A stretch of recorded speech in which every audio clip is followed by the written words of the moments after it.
Miaka ya 1940 na 1950, dunia ilikuwa kwenye hatari kubwa ya njaa. Mataifa mengi hasa Asia na Amerika ya Kusini yalikuwa yanakabiliwa na uzalishaji mdogo wa chakula, huku idadi ya watu ikiongezeka kwa haraka. Wataalamu wengi waliamini wazi dunia ingeingia kwenye janga la njaa lisilozuilika. Norman Borlaug alikuwa mwanasayansi wa kilimo. Hakujulikana sana, hakuwa kwenye headlines, lakini aliamua kushughulika na tatizo moja kwa vitendo: mbegu. Alitengeneza aina mpya za ngano zilizokuwa zinatoa mazao mengi zaidi, zinastahimili magonjwa na zinakomaa kwa haraka. Wakati mbegu hizo zilipoanza kutumika India, Pakistani na maeneo mengine, kitu kikubwa kilitokea. Uzalishaji wa chakula ulipanda ghafla na njaa iliyokuwa inaonekana kama lazima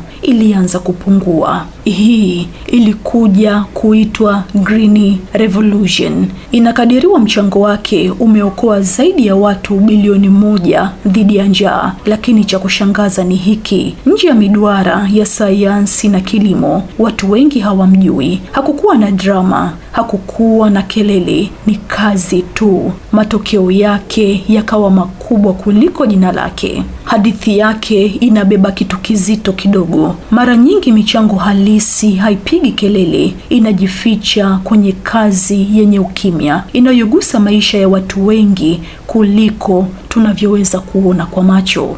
Hii ni Msasa Media. Msasa kisasa zaidi.